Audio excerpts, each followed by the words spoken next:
அத்தியாயம் 22. சாருலதாவின் இதயம் 2 வினாடிகள் நின்று மீண்டும் இயக்கத்துக்கு வந்தது. நாக்கும் தொண்டையும் வறண்டு போக குரலில் பிசிர் அடிக்கிற மாதிரி கேட்டாள். என்ன சொன்னது புரியலையா டாக்டர் அம்மா? நம் தங்க தமிழ்நாட்டின் மாண்புமிகு முதலமைச்சரின் மூச்சை நிறுத்தணும்னு சொன்னேன். சாருலதாவுக்கு தான் சிக்கி இருக்கிற இக்கட்டான நிலைமை சட்டென்று புரிந்தது. இருந்தும் புரிந்து கொள்ளாதவளைப் போல் கேட்டாள். என்னால் என்ன செய்ய முடியும்? மறுமுனையில் குரல் சிரித்தது. இந்த அப்பாவித்தனமான பேச்செல்லாம் என்கிட்ட எடுபடாது டாக்டர் அம்மா. நீங்க வேலை பார்க்குற ஆஸ்பத்திரியில் தான் முதலமைச்சர் அனுமதிக்கப்பட்டிருக்காருங்கிறதும் அவரை கவனிச்சுக்கிற 3 பெண் டாக்டர்களில் நீங்களும் ஒருத்தருங்கிறதும் எனக்கு நல்லா தெரியும். அது எந்த பொய்யையும் நீங்கள் சொல்ல முடியாத டாக்டர் அம்மா. நான் எல்லா விவரமும் தெரிஞ்சு வச்சுட்டு தான் உங்ககிட்ட பேசிக்கிட்டு இருக்கேன். சாருலதா அவசர குரலில் சொன்னால், ஒரு முதலமைச்சரை கொல்றது அவ்வளவு சுலபம் இல்லை. நான் ஒத்துக்கிறேன், மற்றவங்களுக்கு அது சுலபம் இல்லை. ஆனால் ஒரு டாக்டரான உங்களுக்கு சுலபம். என்னால் முடியாது. முடியும். நான் சொல்கிற மாதிரி நடந்துக்கிட்டா உங்களால் முடியும். சாருலதா மௌனமாய் இருக்க அவன் தொடர்ந்தான். நீங்கள் அலட்டிக்காம யாரும் சந்தேகப்பட முடியாத அளவுக்கு முதலமைச்சரோட மூச்சை நிறுத்தலாம். ஒரு உயிரை காக்கிறது தான் கஷ்டம், கொல்றது சுலபம். என்னால் முடியாது. ஒரு உயிரை கொல்ற காரியத்தை நான் பண்ண மாட்டேன். உங்கள் தொழில் பக்தியை காட்ட இது நேரமில்லை டாக்டர் அம்மா. எதையும் யோசிச்சு பேசணும். எங்ககிட்ட மாட்டிக்கிட்டு இருக்கிற உங்கள் குழந்தையை பற்றி நினச்சி பார்த்தீங்களா? சாருலதாவின் அடிவயிறு கலங்கியது. என் குழந்தையை ஒன்றும் பண்ணிடாத. ஒன்றும் பண்ணாமல் இருக்கணும்னா முதலமைச்சரை நீங்கள் இல்லாமல் பண்ணணும். நோ! சாருலதா வீறிட்டாள். என்னது நோவா? எதையும் யோசிச்சு பேசணும்னு கொஞ்ச நேரத்துக்கு முந்திதானே சொன்னேன். டாக்டர் அம்மா, உங்கள் தலையை திருப்பி பக்கவாட்டில் இருக்கிற தொலைக்காட்சி திரையை பார்க்குறீங்களா? சாருலதா கழுத்தில் வலியும் வியர்வையோடு திரும்பி அந்த திரையை பார்த்தாள். திரை வெளிச்சத்திற்கு வந்திருக்க அதில் அழுதபடி குழந்தை மஞ்சு தெரிந்தாள். கண்களை கருப்பு துணியால் கட்டியிருந்தார்கள். குழந்தைக்கு பக்கத்திலேயே ஒரு ஸ்டூல் போடப்பட்டிருக்க அதன் மேல் ஒரு சிறிய பாட்டில், அதில் அசையும் திரவம், அரையடி நீளத்தில் ஒரு ஸ்டெயின்லெஸ் ஸ்டீல் கத்தி, ஒரு கத்திரிக்கோல், பஞ்சு, பேண்டேஜ் துணிச்சுருள். ரிசீவரில் குரல் சிரித்தது. குழந்தைக்கு பக்கத்தில் இருக்கிற ஸ்டூல் மேலே இருக்கிறது உங்களுக்கு பரிச்சயமான பொருட்கள் தான் டாக்டர் அம்மா. பாட்டிலில் இருக்கிறது டிஞ்சர் அயோடின். மஞ்சு அலறிக்கொண்டிருக்க அவள் தோள்பட்டையை ஒரு ஆணின் கரம் முரட்டுத்தனமாய் பற்றியது. டாக்டர் அம்மா, நீங்க எங்க வழிக்கு வரலன்னா நாங்க சின்னதா சில காரியங்களை பண்ண வேண்டியிருக்கும். நாங்கள் பண்ண போற முதல் காரியம் எது தெரியுமா? சாருலதா திரையையே பயமாய் பார்த்தாள். ரிசீவரில் குரல் தொடர்ந்தது. ஒன்றும் பண்ண போறதில்ல.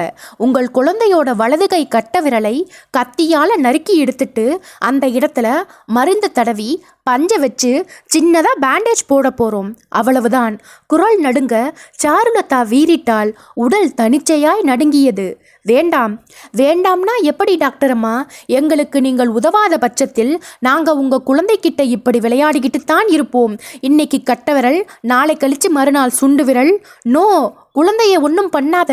சரி, பண்ணல. முதலமைச்சரோட மூச்சை நிறுத்துறீங்களா?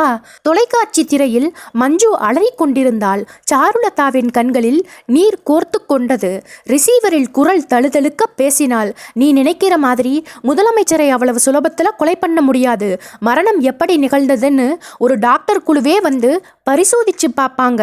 அந்த மரணத்தில் ஏதாவது சந்தேகம் வந்தா டியூட்டியில் இருந்த என்னைத்தான் சந்தேகப்படுவாங்க. சந்தேகப்படாத மாதிரி கொலை பண்ணினால் அது எப்படி முடியும்? காற்றுக்குமிழ் ஊசியை பற்றி கேள்விப்பட்டிருக்கீங்களா டாக்டர் அம்மா? காற்றுக்குமிழா? சாருலதா அதிர்ந்தாள். ஆமாம், ஆங்கிலத்தில் வேக்யூம் இன்ஜெக்ஷன்னு சொல்லுவாங்க. டாக்டராக இருந்துட்டு அந்த ஊசியை பற்றி தெரியாதுன்னு நீங்கள் சொன்னால் நான் நம்ப மாட்டேன். அது ஒரு டாக்டர் நினச்சா அந்த காற்றுக்குமிழ் ஊசியை ஒரு நோயாளிக்கு போட்டு மாரடைப்பை வரவழைச்சு சாவை தரலாம். அந்த ஊசியை நீங்கள் முதலமைச்சருக்கு போட போறீங்க. முதலமைச்சருக்கு மறுபடியும் மாரடைப்பு வந்தால் பிழைக்க வாய்ப்பில்லைங்கிறது தலைமை டாக்டரோட அறிக்கை. நீங்கள் போடுற ஊசி முதலமைச்சருக்கு மாரடைப்பை வரவழைக்கும். எவ்வளவு பெரிய டாக்டர் குழு முதலமைச்சரோட பிணத்தை பரிசோதனை செய்தாலும் அது இயற்கையான மாரடைப்பு தான்னு சொல்லுவாங்க. சாருலதா ரிசீவரை பிடித்தபடி அயர்ந்து போய் நின்றிருக்க குரல் கேட்டது. உங்களுக்கு நாளைக்கு காலையில் எத்தனை மணிக்கு டியூட்டி? ஏ ஏ 8 மணிக்கு இல்லையா? ஆமாம். முதலமைச்சர் அறைக்குள் நீங்கள் இருக்கும்போது வேறு யாரும் பக்கத்தில் இருக்க மாட்டாங்க இல்லையா? ஆமாம். நல்லா கவனிங்க டாக்டர். நாளைக்கு காலையில் 8 மணிக்கு ஆஸ்பத்திரிக்கு போறீங்க. சாயந்தரம் 5 மணி வரைக்கும் முதலமைச்சருக்கு பக்கத்தில் இருக்க போறீங்க. இந்த கால அவகாசத்துக்குள்ள முடியணும். அதாவது நீங்கள் முடிக்கணும். வந்து வந்து எதையும் பேசிட்டு இருக்க நேரமில்லை. என்னோட ஆட்கள் உங்களை இப்போ உங்கள் கார்கிட்ட கொண்டு போய் விட்டுடுவாங்க.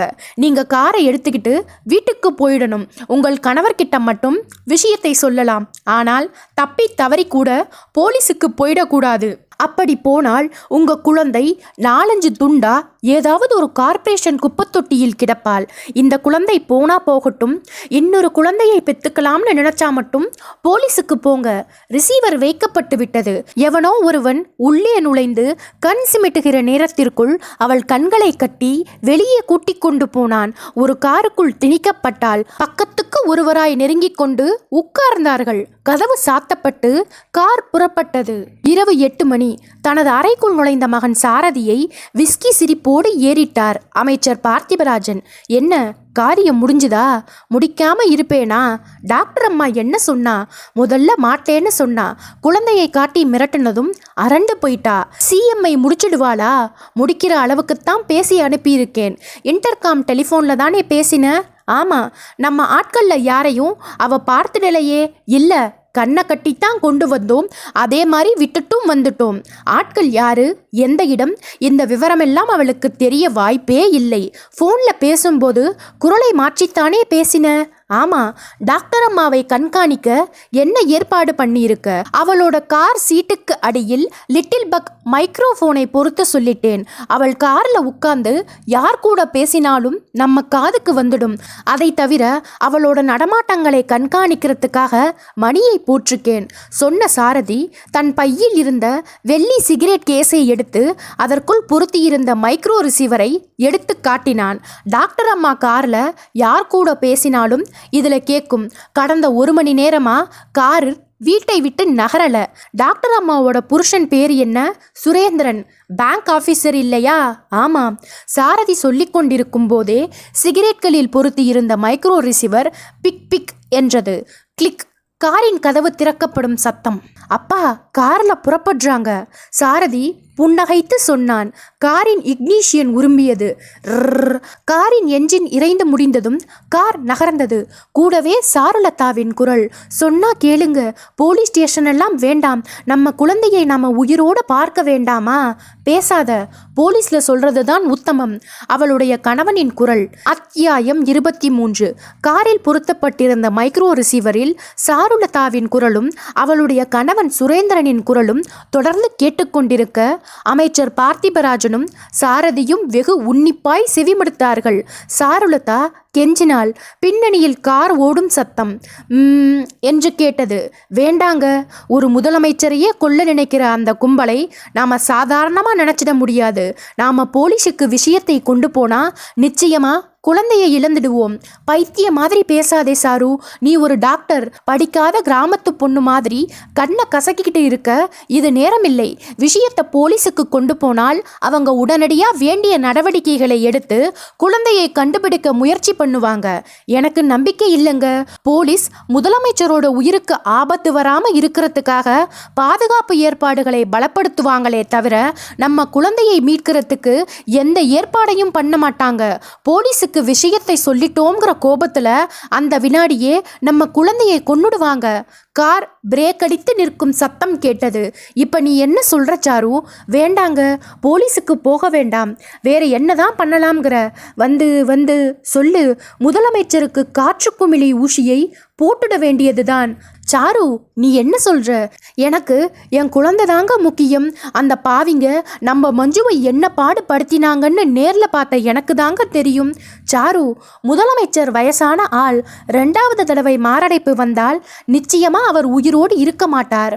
வாழ்க்கையில் எல்லாத்தையும் அனுபவிச்சிட்ட அவர் செத்து போறதுல தப்பில்லைங்க. சாரு, நீ பண்ண போறது கொலை. ஆனால் அது யாருக்கும் தெரிய போறது இல்லை. ஊசியை போட்ட 2-3 நிமிஷத்துக்குள்ளேயே முதலமைச்சர் முதலமைச்சருக்கு மாரடைப்பு வரும், உடனே இறந்துடுவார். எந்த டாக்டர் அவரை சோதித்தாலும் சரி, இயற்கையான மாரடைப்புன்னு தான் சொல்ல முடியும். வீட்டுக்கு திருப்புங்க, நமக்கு நம்ம குழந்தைதான் முக்கியம். சாரு, நீ போலீஸில் மாட்டிக்கிட்டா அதை விட அவமானமான விஷயம் வேற எதுவும் இருக்காது. நீங்க பயப்படுற அளவுக்கு இதுல ஒண்ணுமே இல்லை. வழக்கமா தினசரி காலை 10 மணிக்கு முதலமைச்சருக்கு ஒரு சின்ன டோஸ் பெத்தட்டின் ஊசி போடுறது உண்டு. அந்த ஊசியோடு சேர்த்து காற்று குமிழி ஊசியையும் போட்டுட போறேன், அவ்வளவுதான். கார் மறுபடியும் உயிர் பெற்று உருமியது. தொடர்ந்து கார் ஓடும் சத்தம். பார்த்திபராஜனும் சாரதியும் ஒருத்தரை ஒருத்தர் பார்த்து புன்னகைத்து கொண்டார்கள். டாக்டர் அம்மா கணவனை வலிக்கு கொண்டாந்துட்டா. இதே உறுதி நாளைக்கு காலை வரை இருக்குமா? பொண்ணு திரும்பவும் உயிரோடு வேணும்னா கண்டிப்பா அந்த உறுதி இருக்கும். நாளைக்கு காலையில் 10 மணிக்கு முதலமைச்சரோட உடம்புல காற்று குமிழி ஊசி ஏறிடும். தொலைபேசி ஒலித்தது. சாரதி நகர்ந்து போய் ஒலிவாங்கியை எடுத்து காதுக்கு கொடுத்தான். ஹலோ சார், நான் மணி. என்ன? டாக்டர் அம்மாவும் அவளோட கணவனும் காரில் கிளம்பி போனாங்க. நான் பைக்கில் தொடர்ந்து போனேன்.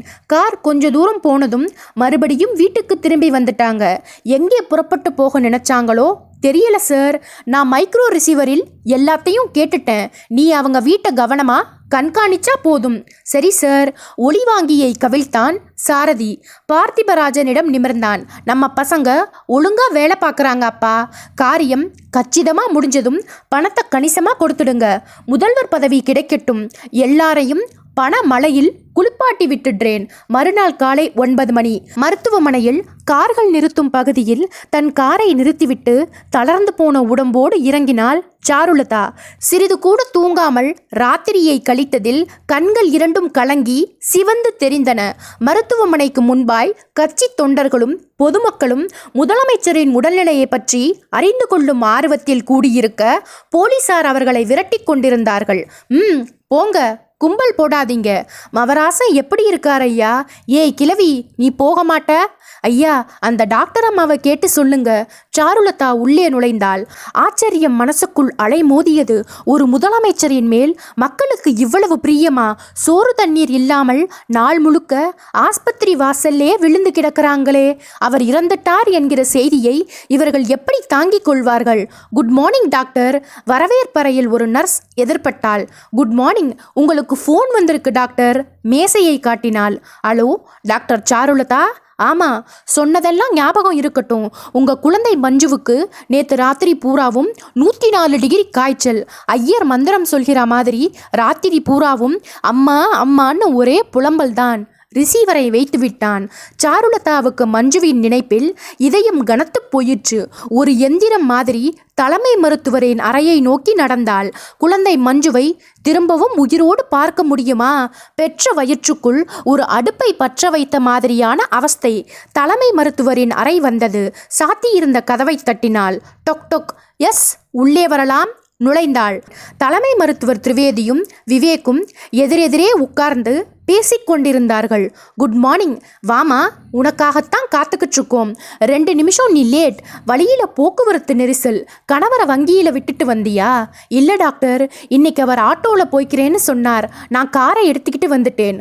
முதலமைச்சரோட வார்டில் டாக்டர் அருணா உனக்காக காத்துட்டு இருக்காங்க. போய் இன்சார்ஜ் எடுத்துக்க.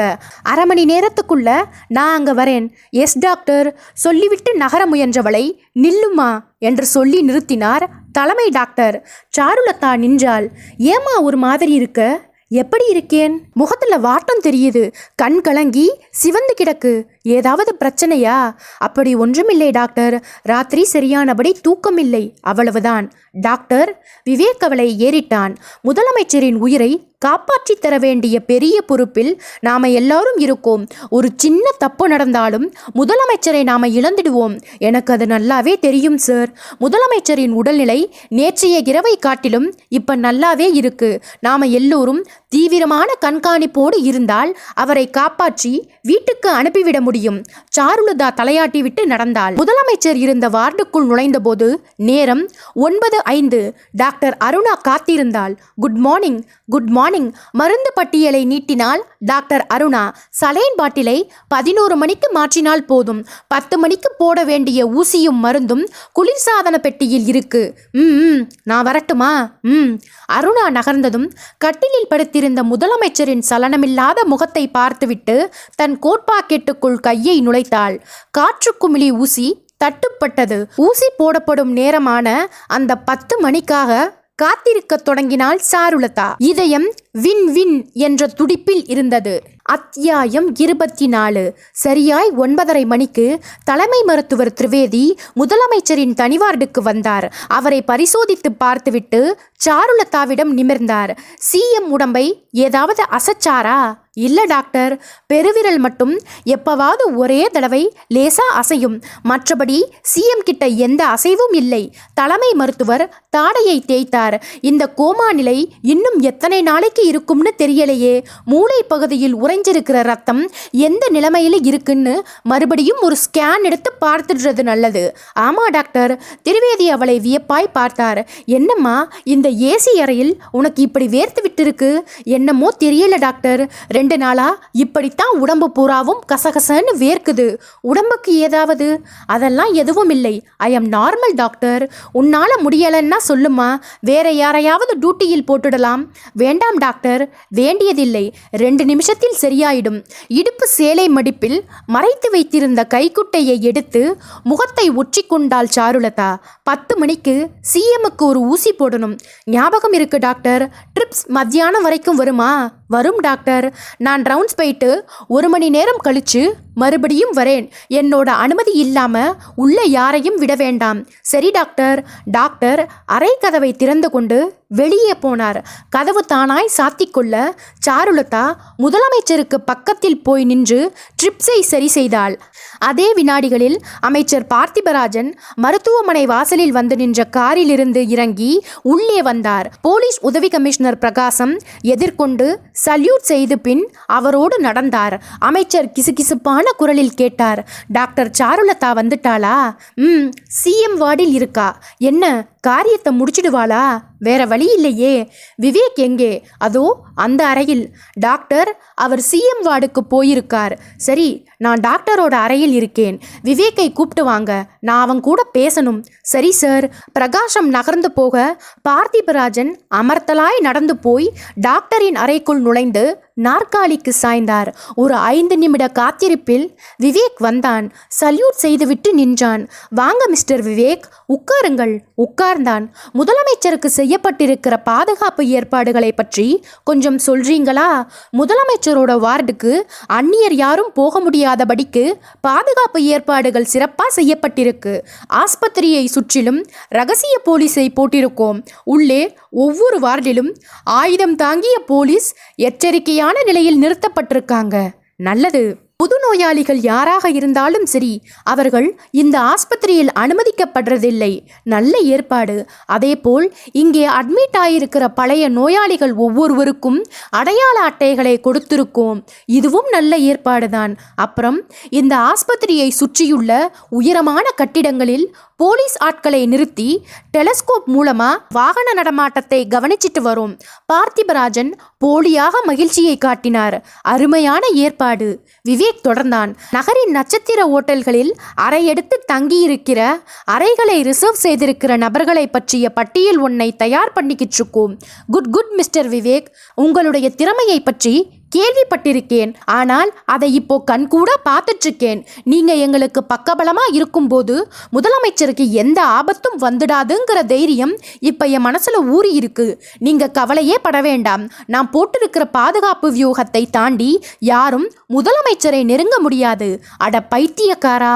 உதட்டுக்குள் முனகி மனசுக்குள் பலமாய் சிரித்து கொண்டார் பார்த்திபராஜன். டாக்டர் எங்கே? ரவுண்ட்ஸ் போயிருக்காரு சார்.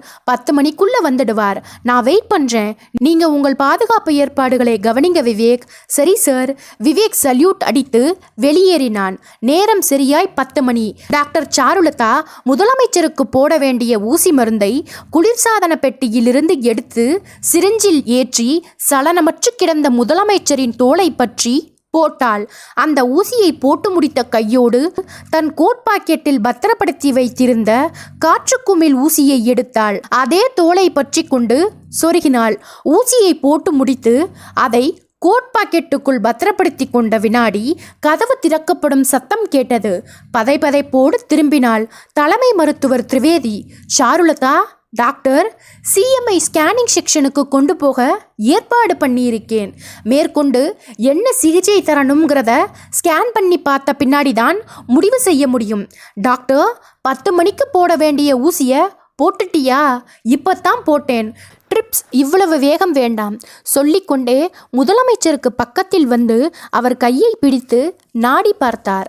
டாக்டரின் முகம் சட்டென்று மாறியது. கடவுளே, ஏறக்குறைய கத்தினார். என்ன டாக்டர்? சிஎம்மோட நாடி துடிப்பு சுத்தமா விழுந்திருக்கு. அந்த இசிஜியை கொண்டா? சாருலதா ஓடிப்போய் கொண்டு வந்தாள். திரிவேதி அதை வேக வேகமாய் வாங்கி கார்டியோகிராஃபில் முதலமைச்சரின் இதய துடிப்பை பார்த்துவிட்டு சாருலதாவை கோபமாய் ஏறிட்டார்.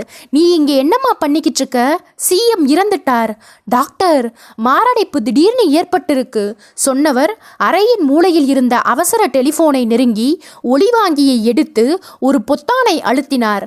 மறுமுனையில் விவேக்கின் குரல் கேட்டது. Hello mister Vivek. என்ன டாக்டர்? உடனே சிஎம் அறைக்கு வாங்க. என்ன விஷயம்? நான் இங்க பாதுகாப்பு ஏற்பாடுகளை கவனிச்சிட்டு இருக்கேன். அதுக்கு இனிமே அவசியம் இல்லை விவேக். டாக்டர், நீங்க என்ன சொல்றீங்க? முதலமைச்சர் இறந்துட்டார். என்னது, இறந்துட்டாரா? எஸ். எப்படி? மாரடைப்பு. கோமா நிலைமையில் இருக்கும் போதே மாரடைப்பு ஏற்பட்டு உயிர் பிரிஞ்சிருக்கு. என்னால் நம்ப முடியல டாக்டர். நம்பித்தான் ஆகணும். சிஎம் கொலையாளிங்களுக்கு தப்பிச்சிட்டாலும் யமன்கிட்டேருந்து தப்பிக்க முடியல. பக்கத்தில் அமைச்சர் பார்த்திபராஜன் இருக்காரா? அடுத்த அறையில் கல்வி அமைச்சர் அறிவழகனோடு பேசிட்டு இருக்கார். விவேக், முதலமைச்சர் இறந்த செய்தியை இப்பவே வெளியே சொல்றது அவ்வளவு புத்திசாலித்தனம் இல்லை. சொன்னால் மக்களோட கோபம் முழுவதும் இந்த ஆஸ்பத்திரியின் மேல்தான் திரும்பும்.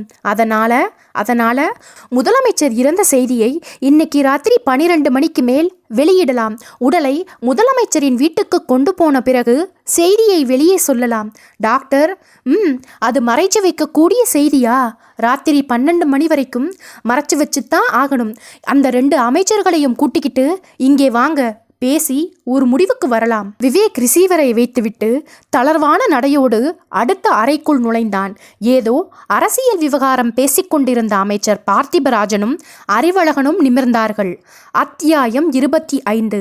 விவேக்கை பார்வையில் வாங்கியதும் அமைச்சர் பார்த்திபராஜனின் இதயம் அதிகப்படி ஆர்வத்தின் காரணமாய் வேகமாய் துடித்தது. ஏதோ சம்பவம் நடந்திருக்கிறது. இல்லாவிட்டால் விவேக்கின் முகம் இவ்வளவு சோர்வாய் தெரிய வாய்ப்பில்லை. சார், என்ன மிஸ்டர் விவேக்? சார், ஒரு கெட்ட செய்தி. என்ன? முதலமைச்சர் இறந்துட்டார். அமைச்சர் பார்த்திபராஜன் அதிர்ச்சியோடும் அறிவழகன் உண்மையான அதிர்ச்சியோடும் நாற்காலிகளை விட்டு எழுந்தார்கள். எப்படி? மாரடைப்பு. தலைவரே, தலையில் அடித்துக்கொண்டு செயற்கையாய் பதற்றம் காட்டி ஓட முயன்ற பார்த்திபராஜனை மறித்தான் விவேக். மன்னிக்கணும் சார், முதலமைச்சர் இறந்துட்ட விஷயம் இப்போதைக்கு வெளியே தெரிகிறது அவ்வளவு நல்லதில்லை. விஷயம் வெளியே தெரிஞ்சா அடுத்த வினாடியே ஆஸ்பத்திரிக்கு வெளியே காத்துட்ருக்க மக்களோட கோபம் பூராவும் இங்கே இருக்கிற டாக்டர்கள் மேல்தான் பாயும். இந்த சந்தர்ப்பத்தை பயன்படுத்தி சமூக விரோத கும்பல் ஆஸ்பத்திரிக்குள்ள நுழைஞ்சு சூறையாடிடுவாங்க. அமைச்சர் பார்த்திபராஜனின் இதயம் மகிழ்ச்சிக்குள் விழுந்து தத்தளித்தது. அதை வெளிக்காட்டிக் கொள்ளாமல் அப்பாவித்தனமாய் கேட்டார். அதுக்காக இந்த விஷயத்தை எவ்வளவு நேரத்துக்குத்தான் மறைச்சி வைக்க முடியும்னு நீங்க நினைக்கிறீங்க விவேக்? ராத்திரி 12 மணி வரைக்கும் விஷயத்தை மறைச்சா போதும். ஏன்னா ஆஸ்பத்திரிக்கு முன்னாடி கூடியிருக்கிற கும்பல் அந்த நேரத்துக்குத்தான் கலைஞ்சு போறாங்க. கும்பல் காலையில 6 மணிக்கு திரும்பவும் வரத்துக்குள்ள விஷயத்தை தெரியப்படுத்திட்டு முதலமைச்சரோட உடலை அவரோட வீட்டுக்கு கொண்டு போயிடலாம். வாங்க, முதல்ல தலைவரோட உடலை பார்க்கலாம். பார்த்திபராஜன் முதலமைச்சர் இருந்த வார்டை நோக்கி நடக்க அமைச்சர் அறிவழகன் தொடர அவர்களுக்கு இணையாய் நடந்தார் விவேக். 2 நிமிட நடை. வார்டுக்குள் நுழைந்தார்கள். கனமான வெள்ளை விரிப்பால் போர்த்தப்பட்டிருந்த முதலமைச்சரின் உடம்பை பார்த்ததும் அமைச்சர் அறிவழகன் உண்மையாகவே கதறி அழ பார்த்திபராஜன் கால்களை பிடித்து கொண்டு போலியாய் முதுகு குலுங்கினார். தலைமை மருத்துவர் திரிவேதி அமைச்சர்களை நெருங்கினார். இது எதிர்பாராத முடிவு. முதலமைச்சருக்கு இப்படி திடீர்னு மாரடைப்பு ஏற்படும்னு நான் எதிர்பார்க்கல. முதலமைச்சரின் காரியம் முடிந்துவிட்டது. இந்த விஷயத்தை தெரியப்படுத்துவதில் நாம் கொஞ்சம் நிதானம் காட்டணும். தற்சமயம் இந்த விஷயம் நம்ம 5 பேருக்கு மட்டும்தான் தெரியும். ராத்திரி 12 மணி வரைக்கும் இந்த ரகசியத்தை காப்பாத்திட்டா போதும். அதுவரைக்கும் உடல் இதே அறையில்தான் இருக்கும். உடம்பில் நொதநொதப்பு ஏறிவிடாமல் இருக்க ஃபார்மலினை பூசிவிட்டால் போதும். தலைமை மருத்துவர் சொல்லிக் கொண்டிருக்கும் போதே அறையின் மூலையில் இருந்த அவசர தொலைபேசி சிவப்பு கண்ணோடு கத்தியது. திரிவேதி ரிசீவரை எடுத்தார். ஹலோ, கவர்னர் மாளிகையில் இருந்தா? இணைப்பு கொடுங்கள். நான் தான் டாக்டர் திரிவேதி. மறுமுனையில் ஆளுநரின் ஆலோசகர் பேசினார். முதலமைச்சரின் உடல்நிலை தற்சமயம் எப்படி இருக்கிறது என்பதை தெரிந்து கொள்ள ஆர்வப்படுகிறார். முதலமைச்சர் நன்றாகவே இருக்கிறார். டாக்டர், டெல்லி உண்மையான அறிக்கையை எதிர்பார்க்கிறது. முதலமைச்சர் நிச்சயமாய் உயிர் பிழைக்க மாட்டார் என்றால் அரசியல் சம்பந்தமாய் சில அதிரடி நடவடிக்கைகளை எடுக்க டெல்லி நினைக்கிறது. ஆகவே உண்மையான அறிக்கை வேண்டும். அவர் பிழைப்பாரா மாட்டாரா? நாளைக்கு காலையில்தான் எதையும் நிச்சயமாக சொல்ல முடியும். எத்தனை மணிக்கு? 6 மணிக்கு தொடர்பு கொள்ளுங்கள். ரிசீவரை டாக்டர் கீழே வைத்ததும் பார்த்திபராஜன் கேட்டார். ஃபோன் கவர்னர் மாளிகையில் இருந்தா டாக்டர்? ஆமா. எதுக்காக ஃபோன்? அரசியல் சம்பந்தமாய் டெல்லி சில அதிரடி முடிவுகளை எடுக்க வேண்டியிருப்பதால் முதலமைச்சர் பிழைப்பாரா மாட்டாரான்னு கேட்குறாங்க. டெல்லிக்கு எப்போவுமே தமிழ்நாடுனாலே இலக்காரம்தான். நம்ம மொழியை மதிக்க மாட்டாங்க, தமிழ் மக்களை மதிக்க மாட்டாங்க. அண்ணன் எப்போ சாவான், திண்ண எப்போ காலியாகுங்கிற மனப்பான்மை தான் அவங்களுக்கு. அவங்க கேட்ட கேள்விக்கு நீங்கள் என்ன பதில் சொன்னீங்க டாக்டர்? நாளைக்கு காலையில் 6 மணி வரைக்கும் முதலமைச்சரோட உடல்நிலையை பற்றி எதுவும் சொல்ல முடியாதுன்னு சொல்லிட்டேன் சொன்ன டாக்டர் திரிவேதி சாருலதாவிடம் திரும்பினார். சிஎம்மோட உடம்பு கெட்டு போகாமல் இருக்க ஃபார்மலின் தடவணும். ஆஸ்பத்திரியில் இருக்கிற மற்ற மருத்துவர்களுக்கோ நர்ஸ்களுக்கோ தெரியாதபடி இந்த காரியத்தை நீயும் நானும் பண்ணியாகணும். அதுக்கான ஏற்பாடுகளை கவனிமா. நான் மேற்கொண்டு செய்ய வேண்டிய ஏற்பாடுகளை பற்றி மந்திரிகள் கிட்டையும் பேசிட்டு வந்துடுறேன். சாருலதா எச்சில் விழுங்கிக் கொண்டு தலையாட்டினாள். சாயந்தரம் 5 மணி. சாருலதா மருத்துவர் திரிவேதிக்கு முன்பாய் வந்து நின்றாள். அவர் நிமிர்ந்தபடி கேட்டார். என்னம்மா, கிளம்பிட்டியா? எஸ் டாக்டர், என் கணவர் வெளியே காத்துட்ருக்கார். 2 பேரும் இப்போ புறப்பட்டால்தான் பள்ளிக்கூடத்தில் காத்துட்ருக்கிற மஞ்சுவை பிக்கப் பண்ணிக்க முடியும். சரி, நீ புறப்படுமா. முதலமைச்சர் இறந்துட்ட விஷயத்தை உன்னோட கணவர்கிட்ட மட்டும் சொல்லு. வெளிநபர் யார்கிட்டையும் சொல்லிடாத. முதலமைச்சர் இறந்துட்டதா நீங்க எத்தனை மணிக்கு வெளி உலகத்துக்கு அறிவிக்க போறீங்க டாக்டர்? ராத்திரி 12 மணிக்கு. அடுத்த 1 மணி நேரத்துக்குள்ள அவர் உடலும் வீட்டுக்கு போய் சேர்ந்துடும். நான் நாளை காலையில் 9 மணி சுமாருக்கு ஆஸ்பத்திரி வந்தால் போதுமா டாக்டர்? போதும். சாருலதா அறையினின்றும் வெளிப்பட்டு வராந்தாவில் நடந்து தன்னுடைய கார் நிறுத்தியிருந்த இடத்துக்கு வந்தார். காருக்குள் நுழைந்து அதை கிளப்பி காம்பவுண்ட் கேட்டை தாண்டும் பொழுது அங்கே திட்டு திட்டாய் குழும்பியிருந்த மக்கள் ஓடி வந்து காரை சூழ்ந்தார்கள். அவளுடைய கணவன் சுரேந்திரன் வேகமாய் வந்து ஏறிக்கொள்ள ஒரு ஆள், இந்த டாக்டர் அம்மாவை கேட்டா தெரியும் என்றான். அம்மா, இப்போ முதலமைச்சர் எப்படி இருக்கார்? சாருலதாவுக்கு நெச்சி வியர்த்தது. நல்லா இருக்கார். அந்த மகராசனோட உயிருக்கு எந்த ஆபத்தும் இல்லையே. இல்லை, எப்போ அவர் குணமாகி வீட்டுக்கு போவார்? அதை பெரிய டாக்டர் தான் சொல்லணும். தயவு செஞ்சு வழியை விடுங்க, நாங்கள் சீக்கிரமா போகணும். கும்பல் வழிவிட்டது. கார் வேகம் பிடித்து விரைந்தது. சிறிது நேரம் போனதும் சுரேந்திரன் கேட்டான். என்ன, காரியத்தை முடிச்சிட்டியா? முடிச்சிட்டேன். பின்ன சிஎம் இறந்துட்டதா செய்தி வெளியே வரல? வராது. ஏன்? இப்ப செய்தியை வெளியிட்டால் ஆஸ்பத்திரி மக்களோட கோபத்துக்கு தாக்குப்பிடிக்க முடியாம தரைமட்டமாயிடும். ராத்திரி 12 மணிக்கு மேல்தான் விஷயம் வெளியே வரும். நீ காற்றுக்குமிழ் ஊசியை போட்டத பெரிய டாக்டர் கண்டுபிடிச்சிடலையா? இல்ல, அவரால் மட்டும் இல்ல, யாராலையும் மாரடைப்பு வந்தது காற்றுக்குமிழ் ஊசி போட்டதனால தாங்கிற உண்மையை கண்டுபிடிக்க முடியாது. ஊசி போட்ட அடுத்த நிமிடமே சிஎம் இறந்துட்டார். சாரு, இவ்வளவு துணிச்சலா நீ செயல்படுவன்னு எனக்கு தெரியாது. நம்ம குழந்தை உயிரோடு நமக்கு திரும்ப கிடைக்கணும்னா முதலமைச்சரை தீர்த்து கட்டுறதை தவிர வேற வழி இல்லைங்க. முதலமைச்சர் இறந்து போன விஷயம் இப்ப யார் யாருக்கு தெரியும்? டாக்டர் திரிவேதி, விவேக், அமைச்சர்கள் பார்த்திபராஜன், அறிவழகன், அப்புறம் உங்களுக்கு, எனக்கு, நம்ம குழந்தையை கடத்திட்டு போனவங்களுக்கு இந்த விஷயம் தெரிஞ்சிருக்காது இல்லையா? ஆமாம், ராத்திரி 12 மணிக்கு மேல் முதலமைச்சர் செத்துப்போன விஷயம் தெரிஞ்ச பின்னாடி தான் குழந்தை மஞ்சுவை நம்ம கிட்ட கொடுப்பாங்க. ஆமா, கார் வேகமாய் வீட்டை நோக்கி விரைந்தது.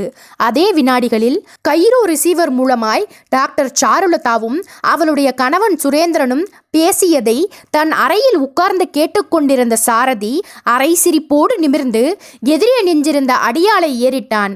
துரை, ஐயா, குழந்தை மஞ்சுவுக்கு இப்ப காய்ச்சல் எப்படி இருக்கு? உடம்பு நெருப்பா கொதிக்குது சார். ஒரு காரியம் பண்ணு. என்ன? 2 லிட்டர் பெட்ரோலால குழந்தையை குளிப்பாட்டி பொசிக்கிடு. அந்த டாக்டர் அம்மா இன்னொரு குழந்தையை பெத்துக்கட்டும். வயசுதான் இருக்கே. சாரதி சொல்லிவிட்டு சிரித்தான். அத்தியாயம் 26. சாரதி சொன்னதை கேட்டு அடியாள் துரை திடுக்கிட்டான். சார், குழந்தையை எதுக்காக கொல்லணும்? சாருலதா நாம போட்டு கொடுத்த திட்டப்படி காற்றுக்குமிழ் ஊசி போட்டு முதலமைச்சரை தீர்த்து கட்டிட்டாங்க. முதலமைச்சரோட கதையை முடிச்சா குழந்தையை திருப்பி கொடுத்துடுறதா சொல்லியிருக்கோம். சொன்னபடி கொடுத்துடலாமே. முட்டாள், மஞ்சு ரொம்பவும் சின்ன குழந்தை இல்லை.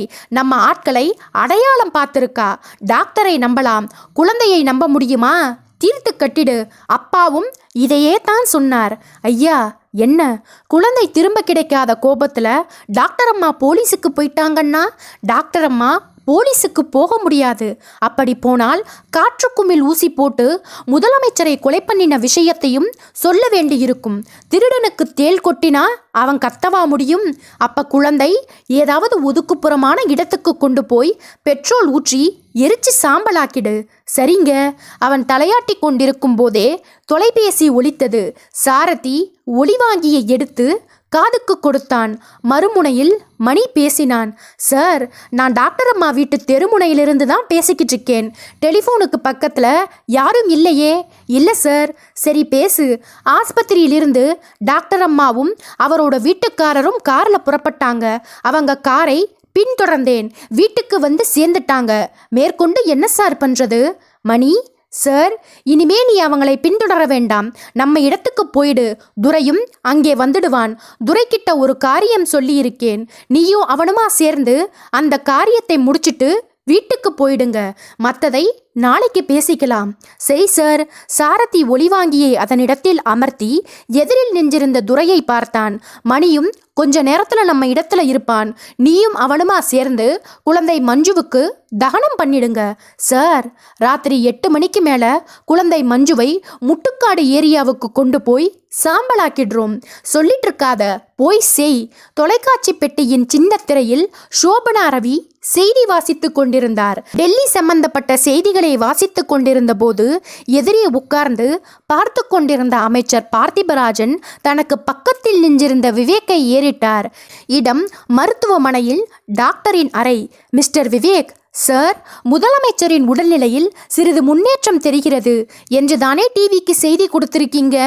ஆமா சார். பார்த்திபராஜன் கிளிசரின் உதவியால் கண்களில் நீரை காட்டி தோளில் போட்டிருந்த மேல் துண்டால் ஒற்றிக்கொண்டார். என் தங்க தலைவன் மேல் காலன் இவ்வளவு சீக்கிரமாவா கை வைக்க வேண்டும்? தொலைக்காட்சி திரையில் சோபனா ரவி கையில் இருந்த தாளை மாற்றினார். கணீர் குரலில் பேசத் தொடங்கினார். முதலமைச்சர் நீலமேகம் அவர்களின் உடல்நிலையில் தற்போது சற்று முன்னேற்றம் ஏற்பட்டுள்ளது. மூளையில் உறைந்து போன இரத்த கட்டியை அறுவை இல்லாமலேயே கரைத்துவிட முடியும் என்று தலைமை மருத்துவர் நமது நிருபரிடம் தெரிவித்தார். பிரதமர் இன்று மாலை 7 மணி அளவில் ஆளுநரை தொலைபேசி மூலம் தொடர்பு கொண்டு முதலமைச்சரின் உடல்நலம் பற்றி கேட்டறிந்தார். தேவைப்பட்டால் முதலமைச்சர் வெளிநாடு சென்று மருத்துவம் பார்த்து கொள்ள மத்திய அரசு உதவி செய்ய தயாராக இருப்பதாகவும் சொன்னார். தமிழ்நாடு அறநிலையத்துறை அமைச்சர் திரு தமிழரசன் அவர்கள் முதல்வர் விரைவில் குணமடையும் பொருட்டு 108 கோயில்களில் நாளை முதல் லட்சார்ச்சனை நடத்த ஏற்பாடு செய்துள்ளார். விவேக் விரக்தி புன்னகை பூத்தபடி அமைச்சர் பார்த்திபராஜனை ஏறிட்டான். முதலமைச்சரோட மரண செய்தியை இன்னைக்கு ராத்திரி 12 மணிக்கு வெளியிட போறோம். அந்த செய்தியை, அது தர அதிர்ச்சியை மக்கள் எப்படி ஏத்துக்க போறாங்கன்னு பயமா இருக்கு. சிறு கொந்தளிப்பு ஏற்படத்தான் செய்யும். மக்களுக்கு ஆத்திரம் வந்து அந்த ஆத்திரத்தை ஏதாவது ஒரு வழியில் காட்டத்தான் செய்வாங்க. பாதுகாப்பு ஏற்பாடுகளை பலப்படுத்திட்டா கொந்தளிப்பை கட்டுப்படுத்திடலாம். சார், நான் ஒரு யோசனை சொல்லலாமா? சொல்லுங்க. பத்திரிகைகள் முதலமைச்சரின் மரண செய்தியை வெளியிடும் போது அரசுக்கு வேண்டாத சில பத்திரிகைகள் அந்த செய்தியை விஷமத்தனமா வெளியிடலாம். விஷமத்தனமானா அதாவது முதலமைச்சரோட மரணத்தில் ஏதோ சந்தேகம் இருக்கிற மாதிரி வெளியிடுவாங்க.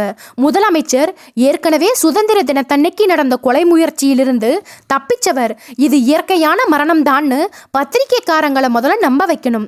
அதுக்கு சொல்லுங்க, இன்னைக்கு ராத்திரி 12 மணிக்கு முதலமைச்சர் இறந்த செய்தியை அறிவிக்க போறோம். அதுக்கு முந்தி பத்திரிகைக்காரங்களை எல்லாம் ராத்திரி 11 மணிக்கே இங்கே வரவழைச்சு முதலமைச்சரின் மரணம் இயற்கையானதுதான்னு சொல்லி அந்த செய்தியை எப்படி போடணுங்கிறதையும் சொல்லிடலாம். நீங்க சொல்றதும் நல்ல யோசனை தான். பத்திரிகைக்காரங்களை வரவழைக்கிற பொறுப்பை நான் ஏத்துக்கிறேன். நன்றி சார். காய்ச்சலின் வேகத்தில் பிதற்றியபடி கண்மூடி இருந்த மஞ்சுவை 2 கைகளாலும் தூக்கி கொண்டு காருக்கு வந்தான் துரை. ஓட்டுநர் இருக்கையில் உட்கார்ந்திருந்த மணி கேட்டான், குழந்தைக்கு சுயநினைவு இருக்கா? இல்லை, காய்ச்சலில் உடம்பு பூராவும் கொதிக்குது. அம்மா அம்மான்னு ஒரே முனகல். வழியில எந்திரிச்சு கத்திட மாட்டாளே? மாட்டா. எதுக்கும் ஒரு மயக்க ஊசி போட்டுடேன். வேண்டாம், சத்தம் போன்ற நிலைமையில் குழந்தை இல்ல. அப்படியே சத்தம் போட்டாலும் ஒரேடியா வாயை பொத்தி மூச்சை நிறுத்திடலாம். துரை சொல்லிக்கொண்டே மஞ்சுவை காரின் பின் இருக்கையில் கிடைத்தி தானும் பக்கத்தில் உட்கார்ந்தான். கார் கிளம்பியது. எந்த ஏரியாவுக்கு போயிடலாம்? முட்டுக்காட்டுக்கு. அந்த பக்கம் போலீஸ் ரோந்து இருக்கும். கள்ளச்சாராய கேசுகள் அந்த பக்கம்தான் அதிகம். அப்படின்னா பொன்னேரி போயிடலாமா? சரி, விரட்டு. கார் வேகம் எடுத்தது. பின் சீட்டில் படுத்திருந்த குழந்தை காய்ச்சல் வேகத்தை தாங்கிக் கொள்ள முடியாமல் உடம்பை தூக்கி போட்டு பிதற்றினாள். மா மா. இரவு மணி 10:30. விவேக் மருத்துவமனையில் இருந்து அமைச்சர் பார்த்திபராஜனுக்கு ஃபோன் செய்து பேசினார். சார், பத்திரிகையாளர்கள் எல்லாருமே வந்து காத்துக்கிட்டு இருக்காங்க. நீங்க வந்துதான் விவரத்தை சொல்லணும். யாருக்கும் இன்னும் விஷயம் தெரியாதே? தெரியாது சார். ஆனா பத்திரிகைக்காரங்கள்ல சில பேர் முதலமைச்சரை பார்க்கணும்னு பிடிவாதம் பிடிக்கிறாங்க. டாக்டர் சமாதானப்படுத்தி வச்சிருக்கார். நீங்க உடனே வந்து விஷயத்தை எப்படி சொல்லணுமோ அப்படி சொல்லிட்டா பரவாயில்லை. நான் வந்துட்டே இருக்கேன். தொலைபேசியை வைத்தார். பக்கத்தில் உட்கார்ந்திருந்த சாரதி கேட்டான், நானும் உங்க கூட வரட்டுமாப்பா? வேண்டாம், கொஞ்ச நாளைக்கு ஒதுங்கியே இரு. நான் முதலமைச்சர் பதவியில் உட்கார்ந்ததும் நீ தைரியமா செயல்படலாம். சொல்லிக் கொண்டிருக்கும் போதே தொலைபேசி கிணுகிணுத்தது. சாரதி எடுத்தான். ஹலோ. மறுமுனையில் துரை பேசினான். குரலில் பதற்றம். சார், நான் துரை. என்ன, குழந்தையை சாம்பலாக்கியாச்சா? இல்லை சார், அதுக்குள்ள ஒரு அசம்பாவிதம் நடந்து போச்சு. என்ன சொல்ற? கார் பொன்னேரிக்கு பக்கத்தில் ஒரு லாரியோடு மோதிடுச்சு. மணி அதே இடத்துல செத்துட்டான். குழந்தைக்கு பலமான அடி. அதுவும் உயிர் பிழைக்கும்னு தோணல. லாரிக்காரன் ஓடிட்டான். காரியத்தை கெடுத்துட்டீங்களே. இப்ப நீ எங்கிருந்து பேசிக்கிட்டு இருக்க? ஸ்டாண்ட் டெலிஃபோன் பூத்திலிருந்து. குழந்தை என்கிட்ட தான் இருக்கு. போலீஸ் இன்னும் வரலை. சரி, நீ அங்கேயே இரு, நான் இப்ப வந்துடுறேன். அத்தியாயம் 27. ராத்திரி 11 மணி. பார்த்திபராஜன் மருத்துவமனைக்குள் நுழைய விவேக் எதிர்கொண்டான். பத்திரிக்கைக்காரங்க எல்லாம் வந்து காத்துட்டு இருக்காங்க சார். எல்லாரும் வந்துட்டாங்களா? வந்துட்டாங்க. வராந்தாவில் நடந்து கொண்டே கேட்டார். எத்தனை பேர் இருப்பாங்க? 50 பேர். எதுக்காக அழைச்சிங்கன்னு கேட்டு துருவி எடுத்திருப்பாங்களே, அதுக்கு பயந்துட்டு தான் வெளியே வந்து நின்னுட்டேன். அறைக்குள் நுழைந்தார்கள். சலசலவென்ற சத்தத்தோடு பேசிக் கொண்டிருந்த பத்திரிகை நிருபர்கள் பேச்சை நிறுத்தினார்கள். எழுந்து நின்று அமைச்சருக்கு வணக்கம் சொல்லிவிட்டு உட்கார்ந்தார்கள். முன்புறம் போடப்பட்டிருந்த 2 நாற்காலிகளில் தலைமை மருத்துவர் திரிவேதியும் போலீஸ் கமிஷனரும் உட்கார்ந்திருந்தார்கள். பக்கத்தில் இருந்த நாற்காலியில் பார்த்திபராஜன் உட்கார்ந்ததும் விவேக் அவர் அருகே குனிந்தான். சார், முதல்ல நான் 2 வார்த்தை பேசிடுறேன், அதுக்கப்புறம் நீங்க விரிவா பேசிடுங்க. பார்த்திபராஜன் தலையாட்ட விவேக் அந்த சிறிய மைக்குக்கு முன்பாய் வந்து நின்றான். இங்கே திரளாக வந்திருந்த அனைத்து பத்திரிகைகளை சேர்ந்த உங்களுக்கு என் வணக்கம். நாம் எதற்காக அழைக்கப்பட்டோம் என்பதை தெரிந்து கொள்ள நீங்கள் ஆவலாய் இருப்பீர்கள். நம் மதிப்புக்கும் மரியாதைக்கும் உரிய தமிழ்நாட்டின் முதலமைச்சர் அவர்கள் மாரடைப்பால் பாதிக்கப்பட்டு இந்த மருத்துவமனையில் சிகிச்சைக்காக அனுமதிக்கப்பட்டது உங்களுக்கெல்லாம் தெரியும். சுதந்திர தினத்தன்று கோட்டையில் அவருடைய உயிரை பறிக்க சில சதிகாரர்கள் செய்த முயற்சியை தக்க தருணத்தில் முறியடித்தோம். அதற்கு பின் அவருக்கு மாரடைப்பு ஏற்பட்டு இங்கே சிகிச்சை அளிக்கப்பட்டது. அவ்வளவு தீவிரமாக சிகிச்சை அளித்தும் விவேக் பேசிக்கொண்டிருந்தான். சாரதி காரை விரட்டி கொண்டு பொன்னேரிக்கு பறந்தான். பொன்னேரி பேருந்து நிலையம் அந்த இரவு நேரத்தில் அமைதியாய் இருந்தது. ஒரு டீ கடையை தவிர எதுவும் உயிரோடு இல்லை. சாரதி சுற்றும் முற்றும் பார்த்தான். துரை எங்கேயாவது தட்டுப்படுகிறானா? படவில்லை. அந்த டீ கடையில் விசாரித்து பார்க்கலாமா? நடக்கவே இருட்டிலிருந்து ஒரு ஆள் வெளிப்பட்டான். சார், யாரை பார்க்குறீங்க? தெரிஞ்ச ஒருத்தரை தேடிக்கிட்டு வந்தேன். துரையை தேடிக்கிட்டு வந்தீங்களா? சாரதி அவனை உற்று பார்த்தான். துரையை உனக்கு தெரியுமா? தெரியாம என்ன சார்? துரை, மணி 2 பேரையும் எனக்கு தெரியும். துரை இப்ப எங்கே? அந்த பஸ் ஸ்டாண்ட் ரூமுக்குள்ள இருக்கான் சார். கார் விபத்துல சிக்கினதும் ரொம்ப பயந்துட்டான். நீ யார்? துரையோட நண்பன். வா, துரையை பார்க்கலாம். சாரதி அந்த ஆளோடு நடந்தான். பேருந்து நிலையத்தின் உள்ளே இருந்த அறைக்கு வந்தார்கள். கதவு சாத்தப்பட்டிருந்தது. இந்த அறைதான் சார். கதவை தள்ளினான் சாரதி. உள்ளே போலீசின் காக்கி உடைகளுக்கு நடுவில் துரையும் மணியும் உட்கார்ந்திருந்தார்கள். இருவரின் கைகளையும் ஒரே விலங்கு பிணைத்திருக்க குழந்தை மஞ்சுவை ஒரு கான்ஸ்டபிள் தன் கையில் வைத்திருந்தார். சாரதி திகைக்க கூட வந்த ஆள் அவனுடைய பிடரியில் கையை வைத்தான். நானும் போலீஸ்தான். உன்னை இப்படி கையும் களவுமா பிடிக்கத்தான் துரையை விட்டு கார் விபத்துன்னு ஃபோன் பண்ண சொன்னோம். துரையும் மணியும் எல்லாத்தையும் சொல்லிட்டாங்க. அவங்க சொன்னதெல்லாம் உண்மையா பொய்யான்னு இப்ப உன்கிட்ட இருந்து கேட்டு தெரிஞ்சுக்க போறோம். கழுத்தை பிடித்து அறைக்குள் தள்ளினார் அந்த போலீஸ்கார். பத்திரிகையாளர்களை பார்த்து விவேக் பேசிக்கொண்டிருந்தான். அவ்வளவு தீவிரமாக முதலமைச்சருக்கு சிகிச்சை அளித்தும் டாக்டர் திரிவேதிக்கு பயம். ஏதாவது அசம்பாவிதமாய் நடந்துவிடக் கூடாதே என்று பயந்தார். அந்த பயத்தை என்னிடம் சொன்னார். நான் பாதுகாப்பு ஏற்பாடுகளை பலப்படுத்தினேன். எத்தனை பாதுகாப்பு ஏற்பாடுகள் செய்தால்தான் என்ன? எதிரிகள் சும்மா இருப்பார்களா? வேறு வகையில் அவர்கள் போட்ட திட்டம் இதுதான். முதலமைச்சரை கவனித்துக் கொள்ளும் பெண் டாக்டர்களில் ஒருவரான சாருலதாவையும் அவருடைய 10 வயது மகள் மஞ்சுவையும் அவர்கள் கடத்தி கண்களுக்கு துணியை கட்டி ஒரு ஒதுக்குப்புறமான இடத்துக்கு கொண்டு போனார்கள். விவேக் பேசிக் கொண்டிருக்க அமைச்சர் பார்த்திபராஜன் இருக்கையில் நெளிந்தார். இதய துடிப்பு அதிகமாக முகம் வியர்த்தது. மேல் துண்டால் முகத்தை ஒற்றிக் கொண்டார். விவேக் தொடர்ந்தான். சாருலதாவை கடத்தி கொண்டு போனவர்கள் குழந்தையை வைத்து மிரட்டினார்கள். முதலமைச்சருக்கு காற்றுக்குமிழ் ஊசியை போட்டு அவருக்கு மாரடைப்பு வரவழைத்து சாகும்படி செய்ய வேண்டும். அப்படி செய்தால் குழந்தை உயிரோடு கிடைப்பாள். இல்லாவிட்டால் குழந்தையின் பிணம் நகரின் ஏதாவது ஒரு குப்பை தொட்டியில் கிடக்கும். இந்த மிரட்டல் கோரிக்கையோடு சாருலதாவை மட்டும் வெளியே விட்டார்கள். சாருலதா வீட்டிற்கு வந்ததும் தன் கணவரிடம் நடந்ததை சொல்லி அழ, அவர் போலீசுக்கு இந்த விஷயத்தை தெரியப்படுத்த வேண்டும் என்று சொல்லியிருக்கிறார். சாருலதாவும் அதை ஒத்துக்கொண்டு காருக்கு வர, காரில் ஏறி உட்காரும் போதுதான் பின் இருக்கையின் கீழ்பாகம் லேசாய் பிரிந்திருப்பதை கவனித்த டாக்டரின் கணவர் அதை கிளறி பார்க்க உள்ளே ஒரு மைக்ரோ ரிசீவர். இருவரும் பயந்து விட்டார்கள். இதே மாதிரி மைக்ரோ ரிசீவர்கள் வீட்டிலும் மறைத்து வைக்கப்பட்டிருக்கலாம் என்று நினைத்து போலீசுக்கு தகவல் சொல்ல பயந்து வீட்டுக்கு திரும்பிவிட்டார்கள். பின் யோசித்து பேசினால்தான் எதிரிகளுக்கு விஷயம் தெரியும். கடிதத்தில் விவரமாய் எழுதி பக்கத்து வீட்டுக்காரரிடம் கொடுத்து போலீசில் சேர்ப்பித்து விட்டால் தெரிய வாய்ப்பில்லை என்று நினைத்து ஒரு கடிதம் எழுதியிருக்கிறார்கள். கடிதத்தை என்னிடம் சேர்க்கும்படி பக்கத்து வீட்டுக்காரரிடம் கேட்டுக்கொள்ள அவர் என் வீட்டுக்கு வந்து கடிதத்தை கொடுத்தார். அந்த கடிதத்தை படித்ததுமே ஒரு விஷயம் எனக்கு பளிச்சென்று புரிந்தது. முதலமைச்சரை கவனித்துக் கொள்ள 3 பெண் டாக்டர்களை நியமித்திருக்கிற விஷயம் ஆஸ்பத்திரியில் உள்ள டாக்டர்களுக்கும் முதலமைச்சரை பார்க்க வருகிற அமைச்சர்களுக்கும் மட்டுமே தெரிந்த ஒன்று. எனவே நான் எச்சரிக்கையானேன். டாக்டர்களை என் சந்தேக பட்டியலில் இருந்து விலக்கிவிட்டேன். காரணம், சுதந்திர தினத்தன்று கோட்டையில் முதலமைச்சரை கொல்வதற்காக வைத்த வெடிகுண்டு சம்பவத்துக்கு அவர்கள் பொறுப்பாய் இருக்க முடியாது. அப்படியானால் அமைச்சர்களில் யாரோ ஒருவர்தான் அல்லது ஒரு எதிர்ப்பு குழுதான் முதலமைச்சரை தீர்த்து கட்டும் வேளையில் இறங்கி இருக்கிறது என்கிற முடிவுக்கு வந்தேன். யாரை சந்தேகப்படுவது? திடீரென்று எந்த அமைச்சரையும் சந்தேகப்பட்டுவிட முடியாதே. ஆஸ்பத்திரியில் என் சந்தேகங்களை பகிரங்கமாக தலைமை டாக்டரோடு பேசுவதையும் கமிஷனரோடு அவரோடு பேசுவதையும் தவிர்த்தேன். கடிதம் கொண்டு வந்து கொடுத்த ஆள் மூலமாவே சாருலதாவுக்கு ஒரு கடிதம் அனுப்பினேன். எதிரிகள் சொல்வது போலவே நடந்து கொள்ளவும், குறிப்பிட்ட நேரத்தில் அவர்கள் சொன்னது போலவே காற்றுக்குமிழ் ஊசியை எடுத்து போய் முதலமைச்சரின் தோள்பட்டையில் குத்துவதைப் போல் பாவ்லா செய்யவும். முகத்தில் பயம் இருக்கட்டும். தலைமை டாக்டரோடு நான் கடிதம் மூலமாகவே பேச்சுவார்த்தை நடத்தி முதலமைச்சர் மாரடைப்பால் இறந்துவிட்டதைப் போல் ஒரு நாடகத்தை அரங்கேற்றம் பண்ணுகிறேன். எல்லாம் இயல்பாய் இருக்கட்டும். மருத்துவமனையின் முக்கிய இடங்களில் மைக்ரோ ரிசீவர்கள் ஒளித்து வைக்கப்பட்டிருக்கலாம். எனவே எதிரிகளுக்கு சாதகமாகவே நீங்கள் பேசும் வார்த்தைகள் இருக்க வேண்டும் என்று கடிதத்தில் குறிப்பிட்டிருந்தேன்.